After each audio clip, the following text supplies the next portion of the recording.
Hey, today I want to tell you a story about when I was in middle school. So, one of my teachers, one of the cool ones actually, one of the ones that swore, people think they're cool. He was a pretty good teacher, I'll say. First I'm going to tell you what happened when I was little. I moved around a lot. It's not because my parents were in a part of the war or anything, but, well, they just didn't want to stay in the same place for long. So, I was at this one school for a couple of months, maybe. And I had that teacher. I thought he was pretty cool, and one Halloween, he said that it was his favorite. So, we walked into the classroom, and you know how normal teachers would put, smiling pumpkins and at the least something like that around the room? No, this one was different. He had blankets over the windows, and he had candles in there. So, and he had a frowning jack-o'-lantern on a stool in the middle. So, he said, "Hi class, today, as you know, is my favorite day of the year. And this isn't a normal class. I'm actually going to tell you a story." So, the story was good. It was pretty good. This is what it was. He said, one day, him and his friends were kind of like us, and they decided one Halloween that they were gonna go trick-or-treating somewhere different.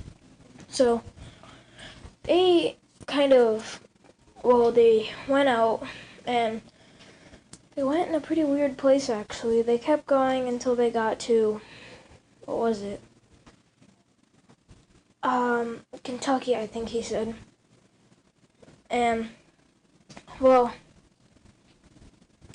he said that he got lost. So, one of his friends said that they thought their grandmother or grandfather lived somewhere near there. So they decided to look for that. They passed a couple roads, that wasn't much. And then they got to one road, and he said this was definitely it. They kept going down straight. He said that he saw creatures' eyes in the woods, like dogs and stuff, with red eyes. Now, I didn't think that part was very realistic, but I went along with it.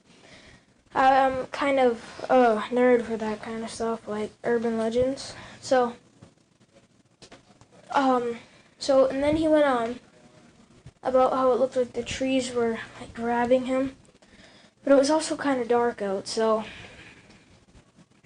and he said that he kept going straight and found this weird farm type of area.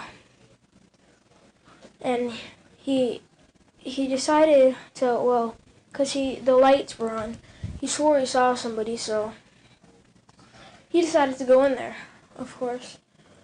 So he went in there, and no one was there, but there was a door in the back. So he was curious, and curiosity got the better of him. He went inside of the door, and it was this giant dirt tunnel. It looked like it was man-made. It curved down and up. It was kind of rough on the sides. It wasn't like any ordinary, minor tunnel or anything. It was really interesting. He described it like dirt on the walls, really rough. My feet scraping against it. That's what he said. And he had to go under gaps and stuff. And then he found this longer cave that had cemented walls. So he kept following that. He ran into this door. It's kind of a metalish door. Kind of looks like a door that would be in somebody's house, like a suburban neighborhood house or something. So it had one of those nice little animal things like you'd see in a haunted house movie on the door, like one of those lions, and you knocked on it. And, well, one of his friends actually stepped up to the door and knocked on it. They were all really nervous, but he tried to lighten the mood by going, guess no one's home. So, and then all the lights just lined up, and one of them exploded, which made them all glow. It was pitch black. And then one light went on. Part of the metal ceiling came down and hit his friend's forehead. It was bleeding everywhere. So my teacher, of course, grabbed his jacket and put it over the wound. And then he said that they all ran the other way. My teacher was still at the door trying to help my friend up,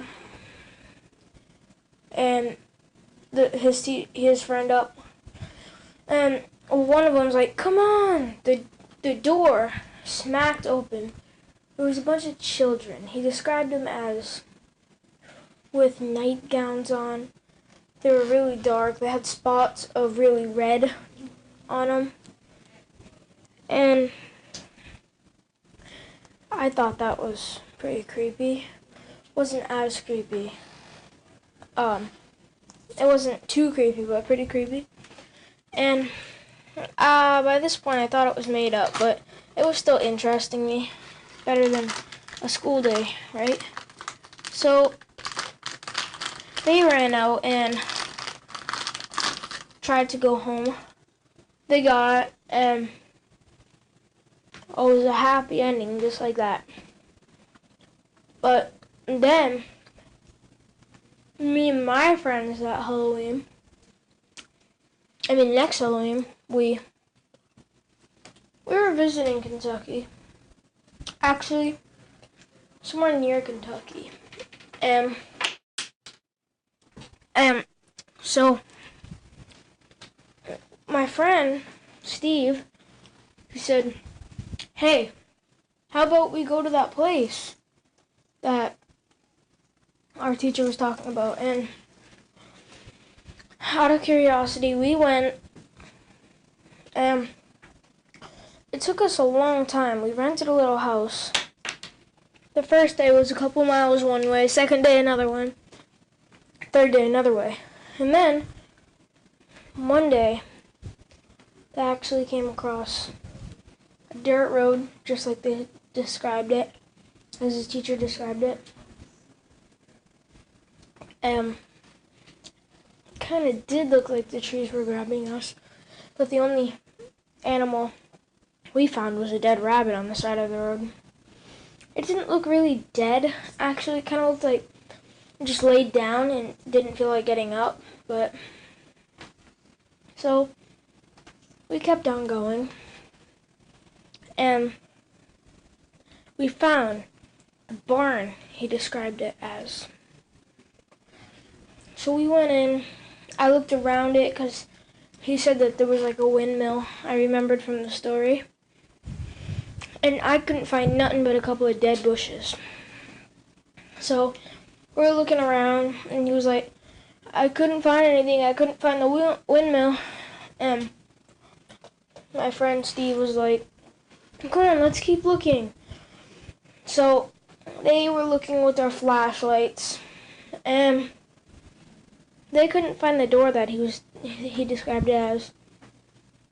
So Steve went to the car, and he tried to get